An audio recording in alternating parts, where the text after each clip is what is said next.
तर शुभ सकाळ सगळ्यांना आणि नमस्कार।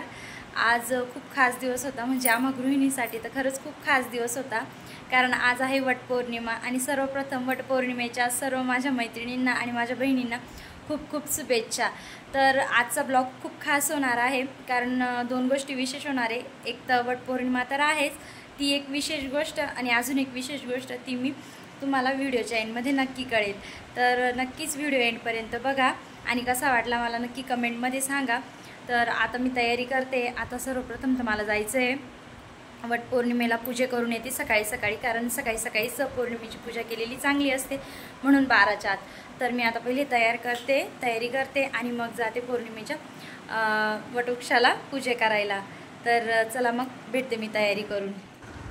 तर इथे माझं पूजेचं ताट रेडी झालेलं होतं आणि हे दुसरं ताट होतं माझ्या जावांचं, त्याने आम्ही सोबत जाणार होतो। तर त्या आलेल्या होत्या इथे आणि आम्ही चालू होतो रस्त्याने, आणि आमच्या चालू होत्या गप्पा। आम्ही एकमेकींची ईडी घेत होतो आणि रस्त्याने जात होतो, कारण जवळच होतं वडाचं झाड। आणि इथे आम्ही आलो होतो वटवृक्षाजवळ आणि आम्ही सर्वांनी मिळून पूजा केली। आणि पूजेनंतर तिथेच वटवृक्षापाशी आम्ही हळदी कुंकूही करून घेतलं। तर नमस्कार सगळ्यांना। आणि जसं की मी सांगितलं होतं की आज दोन खूप महत्त्वाच्या गोष्टी होत्या, त्या म्हणजे एक वटपौर्णिमेची पूजा आणि दुसरी पूजा म्हणजे की मी हे बघा माझ्या घरामध्ये आज मला पौर्णिमानिमित्त मी पहिल्यांदा केलं होतं सत्यनारायण।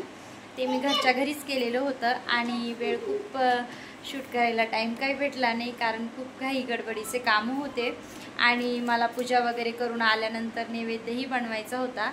तर मी इथे असा पुरणाचा नैवेद्य आणि प्रसाद वगैरे सगळं पटपट घाईघाईने बनवून घेतलं आणि साधी सिंपल घरच्या पद्धतीने अशी श्री सत्यनारायणाची मी पूजा केलेली होती, जसे की मला खूप दिवसापासून करायची होती पण ती राहून गेलेली होती काही कारणास्तव।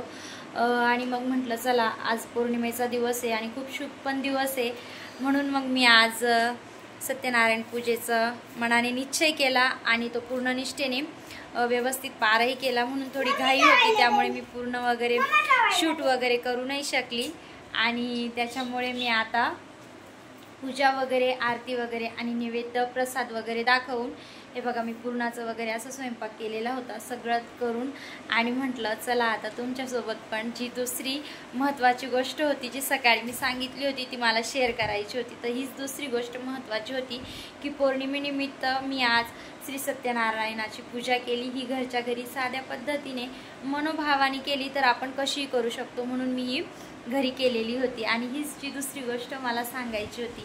आणि हा मी वट सावित्री पौर्णिमेनिमित्त केलेला लुक माझा तुम्हाला कसा वाटला मला नक्की कमेंट करून सांगा।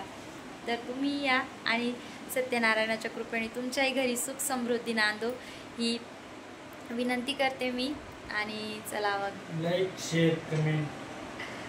आणि तसं की आमचे साहेब म्हटले जर तुम्हाला आमचे व्हिडिओ जर आवडले असतील तर नक्की कमेंट करायला विसरू नका, लाईक करा, शेअर करा आणि सबस्क्राईब करा। सबस्क्राईब जरूर करा असं त्यांचं म्हणणं आहे।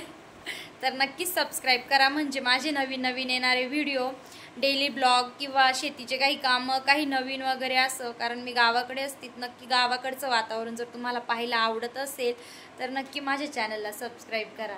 तर थँक्यू।